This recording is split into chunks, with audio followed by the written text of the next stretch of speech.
What if I spill a glass of wine on my white carpet? What do I do? Well, you're going to get something very absorbent. Okay. I personally like toilet paper. Okay. It works well. And you're going to get a lot of weight.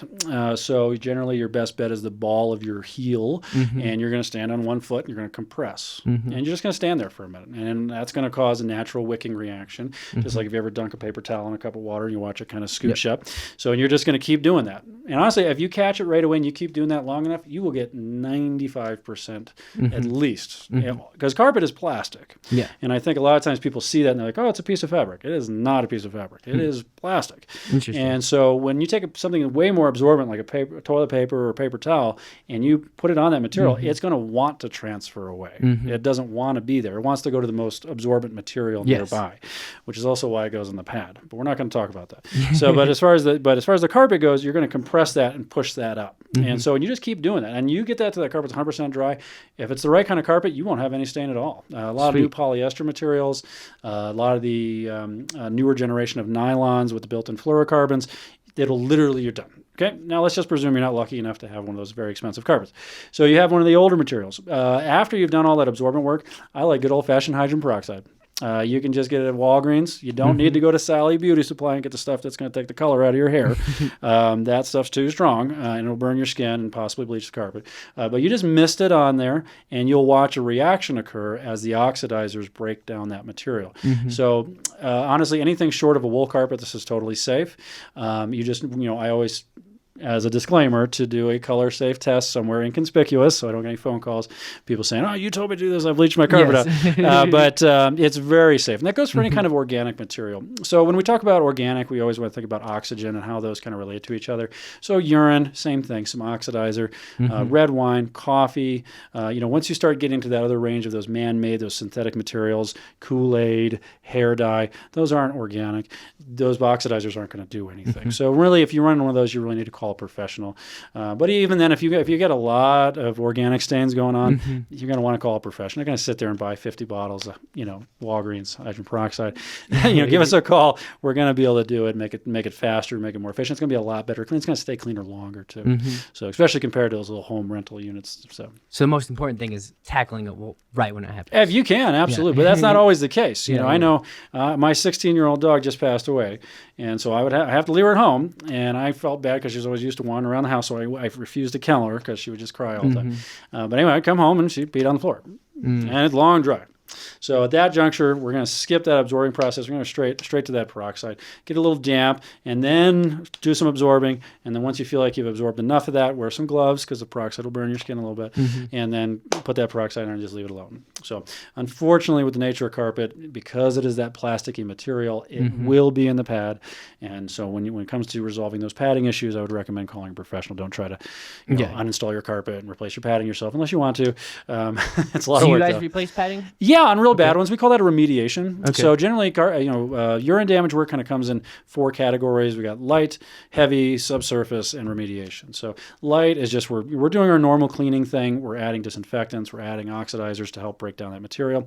Heavy is same idea. We're just going to be more aggressive, get some of that into the backing because the backing is also very absorbent. And then third is subsurface. That's where we're actually going to go through, pinpoint the issues, blacklight, inspect the carpet, figure out exactly where everything is. I mean, this sometimes involves literally crawling around on your hands and knees sniffing carpet. I've had enough people stare at me like, whoa, what are you doing? And I'm like, hey, that's how your dog does it. So let's figure it out. This is where it is. Boom. Yep, it's right here. You got the equipment on your face. Yeah, boom. Yeah, that's what it's for. And so we figure out where the problem is, and then you take buckets and just fill the pad and then use weight to compress the urine out. And it's very slow, very tedious, very expensive when you have a lot of it. So generally, our rule of thumb, if you got more than 20% of the room damaged with urine, throw it away. Don't even bother. Could you, or is there invention that can sniff for pet urine? I have thought about that for years. I wish there was. But especially Colorado, we have kind of a tricky environment. So in Colorado, in the urine industry, I guess, we use a black light. It's called a black light. Yeah, ultraviolet light. And so we go through and inspect for it. However, if you have a more modern carpet, you have like a polyethylene, Traxlate, pet carpet, something like that, those materials are so slippery that the animal can pee on it and that black light won't show a thing. Because that pee, it literally, it's like pouring water on a plastic bag. none of it sticks to it. It just falls off. But this is happening on a molecular level, so it's very small. But it's it's just falling off of that plastic pad, and it's all underneath.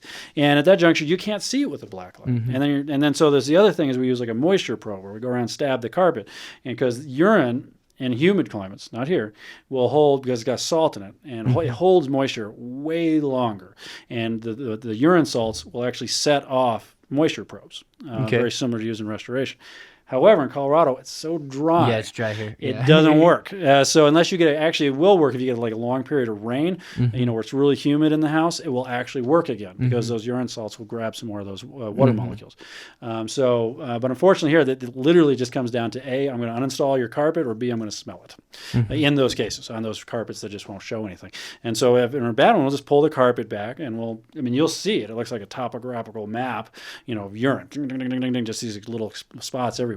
Nice. And every time you do that, the customer's always just like, whoa, I thought they peed once. It's never the case. There's usually 100 of them back there. Oh, wow. Because they're, you think you're always watching what Fluffy's doing, but Fluffy's off, sneaking around on you, doing stuff he shouldn't. Yeah, but, in those extreme cases, we'll go through. If it's a really nice carpet, we'll actually pull the padding out, because the pad's not very expensive. We have 20 varieties of pad at our warehouse, and we just basically replace the padding and then paint and seal the subfloor, clean the back of the carpet, reinstall it. That's your best case scenario. Now, if that's got to be a high-end carpet, though. If you've got the, buck chuck square foot stuff from, manufactured and who knows where, the really cheap builder grade carpet, it's not going to make sense for you. You know what I'm saying? You're going to probably just go ahead and just buy some new carpet for that room. And if it's just one room, you can go down to, we like Carpet Clearance Warehouse. We got buddies down there. A lot of great places over on Fillmore, and you get some remnant carpet and replace that whole room for a couple $100. It might not be the exact color you want. It's not going to match everything, but in some cases, if you're more worried about a sanitary environment, then that's a great option. I'm never going to try to talk you into spending $1,000 trying to clean pee out of this room when you should probably go get some new stuff for $300. Yeah. So it just doesn't make sense. Once it gets over a certain percentage of that room, it's always going to go. So yeah. Cool. I can talk about pee all day. Oh yeah. Yeah. So basically, I'm not allowed to talk about it at home anymore. Okay. That's how excited I am about urine. I just love pee. This is a show where we have real conversations with the business owners and entrepreneurs here in Colorado Springs, doing things in the community of Colorado Springs.